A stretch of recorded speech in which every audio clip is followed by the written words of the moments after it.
Welcome back to Happily Ever After Storytime. Today we are reading The Adventures of Paddington, Aunt Lucy's special recipe.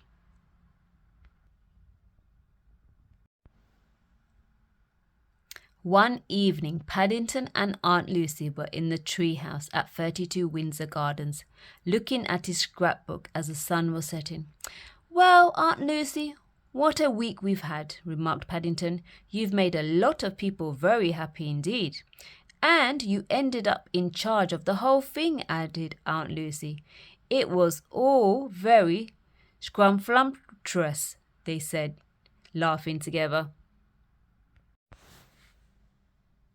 It all began one day when Paddington was reading his favourite book, The Three Musketeers. Suddenly, a wonderful smell drifted into his room. He stopped and breathed deeply. "How delicious!" He sighed happily and decided to follow his nose down the stairs. Mrs. Bird and the Browns did the same, all the way to the kitchen. "Oh, hello, everybody," said Aunt Lucy, stirring a big pot. "Sorry to disturb you, Aunt Lucy," said Paddington. "I thought I recognized that delicious smell." "It's my special recipe," said Aunt Lucy. "I'm cooking up a batch for the family because you've all made me feel so welcome." "What exactly is it, Aunt Lucy?" asked Mr. Brown. "It's a recipe that's been in our bear family for generations," she replied, reaching into a chef's hat for a small package. "And now for the final ingredient, Peruvian chocolate." Aunt Lucy put a square in Paddington's paw and stirred another into the pot. "Thank you," he said, placing it carefully under his hat. "I'll save it for later so I don't spoil my appetite." They all sighed as the chocolate melted and a mouth-watering smell filled the kitchen. When it was ready, the kitchen fell quiet as everyone tucked into Aunt Lucy's tasty stew. "The flavour is just scrumflumptuous," gasped Mrs. Brown. "Scrumflumptuous?" asked Paddington. "Yes, it's so good I had to create a new word to describe it," laughed Mrs. Brown. Suddenly there was a loud crash. "Hello," said Mr. Curry, bursting into the kitchen. "I couldn't help noticing the delicious smell." "There's one portion left," said Aunt Lucy. "Oh, thank you so much," he said, wolfing it down. There was a loud knock at the door. More neighbours had arrived. "Oh, Paddington, we were all just wondering what is that delicious smell?" asked Miss Potts. "It's Aunt Lucy's scrumflumptuous special dish," he explained. "But I'm very sorry, it's all gone."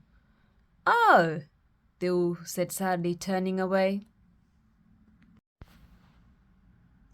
"Everyone's keen to try your scrumflumptuous special dish," Paddington told Aunt Lucy later. "We should start a business," cried Mr. Brown. "We need someone in charge to make things happen." "There's only one person it could be," answered Aunt Lucy. "Paddington." "Of course," said Mr. Brown, slightly disappointed it wasn't him. "Paddington, you should call your first meeting." Up in the treehouse, Paddington did just that. Aunt Lucy and the Browns followed him to his new office.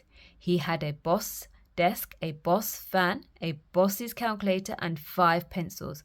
"Welcome to our first meeting. I've everything a busy boss needs," Paddington said, accidentally leaning on his fan. Whoosh! The fan blew away the huge stack of paper listings all the neighbours' orders. "Oh dear," said Paddington. "I'm going to have to go and pick all of those up." Everyone exchanged nervous glances. Perhaps you'd better push on with the meeting, Paddington," Mr. Brown suggested. "The boss always keeps things moving." "Of course.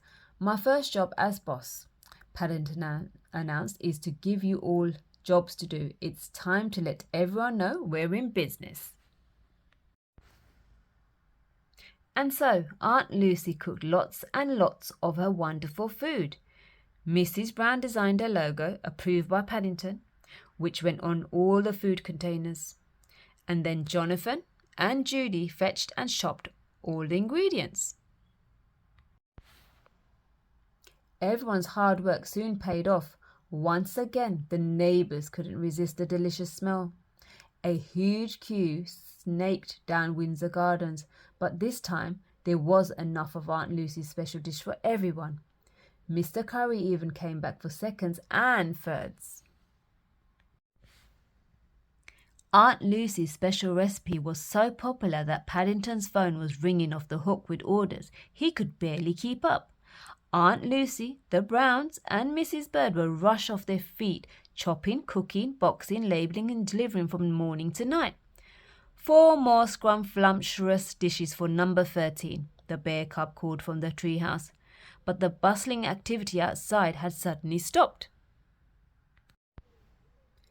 Paddington decided to go and investigate where everyone had got to. He found them indoors, utterly exhausted. "We couldn't make any more," explained Aunt Lucy. "We finished a bar of chocolate from Peru." "I have a friend who works in a chocolate factory," offered Mr. Brown. "I'm sure she could help."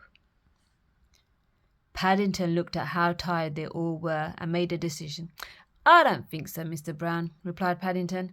"I love that everybody thinks your special recipe is scrumptious, Aunt Lucy, but somehow making so much makes it feel less special." "I'm sorry, Aunt Lucy," said Paddington. "I didn't mean for it not to be fun." "Oh, it was very fun," Aunt Lucy replied, "but now I'm glad it's over."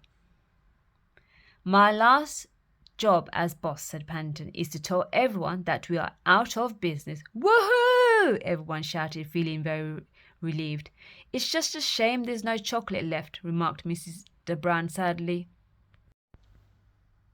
"Well, I did save a square for later," said Paddington, pulling it from his hat. "Could you make the dish one last time, Aunt Lucy? But just for the family?" "Of course, it would be my pleasure," she replied. "I think it was wonderful that you made so many people happy with your food, Aunt Lucy," remarked Paddington as they all ate her special recipe one last time. "And it was wonderful to start up a business with this lovely family," replied Aunt Lucy.